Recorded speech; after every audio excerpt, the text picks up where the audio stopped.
L'effet de ce que Lawa et Dalla ont fait à Amma était en effet très grave. Les plaies étaient si grandes et douloureuses qu'elles ont rendu Amma malade et l'ont même conduite à l'hôpital. Chaque fois qu'Amma préparait une marmite de soupe le soir, elles plongeaient leurs mains dans la soupe pour gâcher la soupe avant le matin. Parfois, elles mangeaient toute la viande dans la soupe et la remplaçaient par des pierres.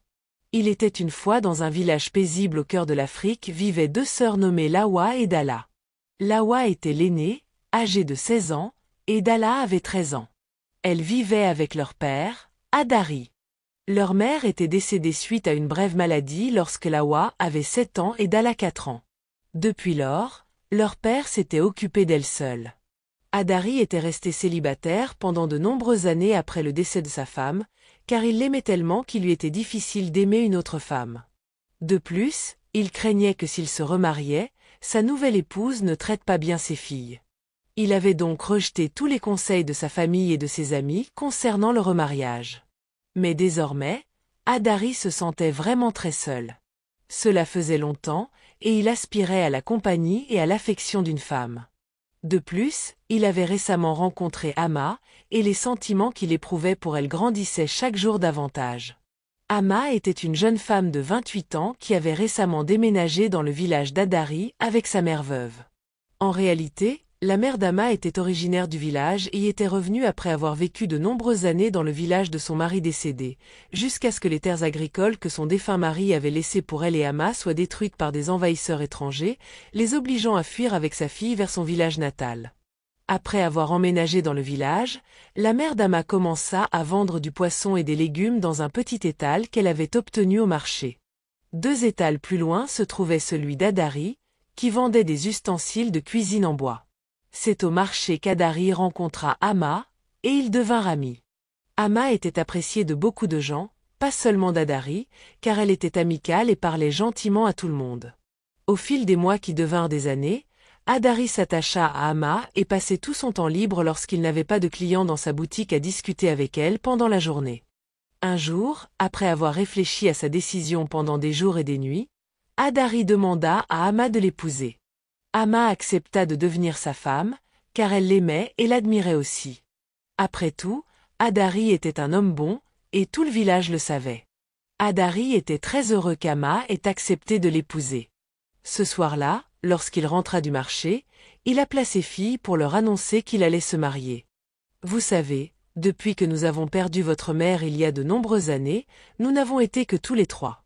Je sais que ce sont les dieux qui nous ont aidés à rester unis dans nos moments difficiles. Vous pouvez aussi attester du fait que j'ai essayé de rester célibataire jusqu'à présent. Mais maintenant, je pense que j'ai besoin du réconfort et du soutien d'une épouse, et je suis sûr que vous avez aussi besoin du réconfort et du soutien d'une mère. Je vous ai donc appelé ce soir pour vous informer que je vais prendre une épouse, dit Adari à ses filles. Lawa et Dalla, enthousiastes, demandèrent si c'était Tante Atou. Tata Atou, comme elle l'appelait affectueusement, était la voisine d'Adari. Atou était devenue leur voisine lorsqu'elle avait emménagé dans l'appartement vacant près de la maison d'Adari, 4 ans après la mort de leur mère. Depuis lors, elle avait été une bonne voisine. Elle rendait souvent visite à Adari et à ses filles, tressait les cheveux de Lawa et Dalla, leur offrait des cadeaux et leur apportait parfois de la nourriture. Elle allait même jusqu'à laver leurs vêtements, ce qu'Adari lui avait souvent demandé de ne pas faire. Il était évident pour tout le monde que Atou aimait Adari, et c'est pourquoi elle faisait tout cela pour Lawa et Dalla. En fait, à de nombreuses reprises, elle avait subtilement montré son intérêt à Adari, mais celui-ci n'était jamais intéressé et le lui avait dit. Malgré cela, Atou ne se décourageait pas. Elle avait commencé à apporter de la nourriture à Adari au marché. Et, bien qu'Adari lui ait demandé d'arrêter à plusieurs reprises, elle continuait. Finalement, Adari se mit à donner la nourriture à son ami et voisin du marché, Yao, qui était un gourmand. Lawa et Dalla aimaient tellement Atou qu'elle espérait que leur père l'épouserait un jour. C'est pourquoi elles avaient demandé avec enthousiasme si c'était Tata Atou, lorsque leur père avait annoncé qu'il allait se remarier. Non, ce n'est pas Atou. Je vous ai dit d'arrêter de parler de Atou. Je ne suis pas intéressée, répondit Adari à ses filles. Alors, qui est-ce? Demanda Lawa. Il s'agit de Amma bien sûr, répondit Adari. Lawa et Dalla connaissaient Amma. Elles avaient vu leur père parler avec elle au marché à de nombreuses reprises. Elle avait même visité leur maison 2 fois lorsqu'elle avait offert de livrer elle-même des ingrédients pour la soupe chez Adari. Elles avaient remarqué qu'Ama gagnait le cœur de leur père, contrairement à Atou qu'elle aimait, et donc elle n'appréciait pas Ama. « Papa, tu ne peux pas l'épouser. C'est Tata Atou que nous voulons, protestèrent-elles. Mais Adari, sachant que ses filles étaient simplement enfantines, les ignora et poursuivit son mariage avec Ama. Après avoir emménagé dans la maison de son mari, Ama fit tout pour que ses belles-filles l'aiment et l'acceptent. Cependant, malgré sa gentillesse et tous ses efforts, Lawa et Dalla refusèrent de l'accepter. Lawa et Dalla commencèrent à commettre des actes malveillants pour frustrer Ama.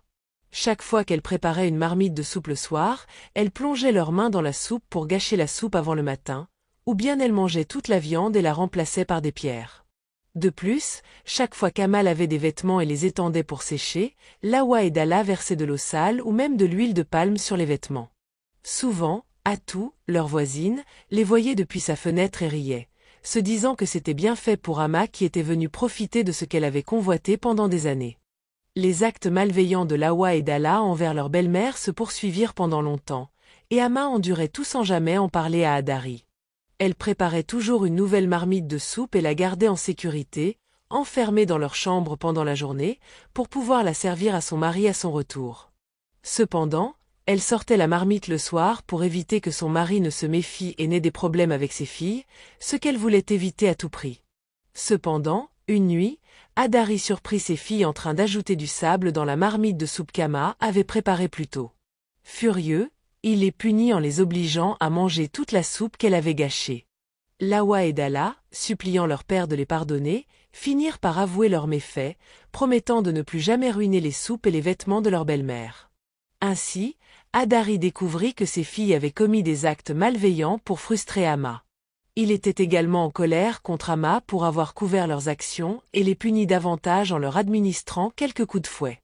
Lawa et Dalla étaient en colère contre la punition infligée par leur père, et pour se venger d'Ama, elles obtinrent une feuille connue pour provoquer de sévères démangeaisons et des plaies, et ajoutèrent secrètement le jus dans l'eau de bain d'Ama un matin. L'effet de ce qu'elle avait fait fut très grave. Les plaies étaient si grandes et douloureuses qu'elles rendirent Ama malade, l'obligeant même à être hospitalisée.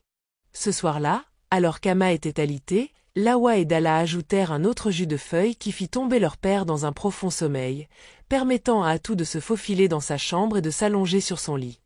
En réalité, tout cela, depuis la feuille dans l'eau de bain d'Ama, était le plan de Atou. C'était elle qui avait donné les feuilles à Lawa et Dalla, leur promettant que cela ferait partir Ama et aiderait à ce que leur père l'épouse, ce qu'elle désirait ardemment. Le lendemain matin, lorsqu'Adari se réveilla, il se retrouva nu dans son lit avec Atou. Celle-ci lui mentit en prétendant qu'il s'était enivré la veille et lui avait demandé de s'accoupler avec lui. Adari nia et la chassa de sa chambre. Après qu'Ama soit sortie de l'hôpital quelques jours plus tard, on lui conseilla de rester chez sa mère jusqu'à son rétablissement complet. Elle y resta pendant 1 mois. Le jour où Ama revint chez elle, elle trouva Atou, la mère de celle-ci et quelques-uns de ses oncles dans la maison d'Adari, l'accusant de l'avoir mise enceinte et exigeant qu'il l'épouse. Adari nia avoir eu une quelconque relation avec Atou, mais ses filles, Lawa et Dalla, témoignèrent qu'il avait passé une nuit avec elle pendant l'absence d'Ama. L'affaire fut portée devant les anciens du village, et en raison du témoignage de Lawa et Dalla, Adari fut contraint d'épouser Atou. Adari épousa donc Atou comme seconde épouse. Lawa et Dalla étaient ravis. Une semaine plus tard, Adari s'apprêtait à manger le déjeuner qu'Ama lui avait servi, mais avant qu'il ne puisse prendre la première bouchée, Dalla entra précipitamment et le supplia de ne pas manger le repas. Elle prétendit avoir vu Ama empoisonner la nourriture et l'avoir entendu dire qu'elle le tuerait pour avoir pris une seconde épouse. Ama nia les accusations, mais Adari, pris de doute et de peur, donna la nourriture à l'une de ses chèvres pour vérifier. Dès que la chèvre mangea, elle se mit à bêler de douleur et mourut sur le champ. Déçue, Adari chassa Ama de sa maison. Tout cela était encore une fois le plan de Lawa et Dalla. Elles étaient heureuses d'avoir finalement écarté Ama et étaient prêtes à profiter de la vie avec Atou, leur nouvelle belle-mère.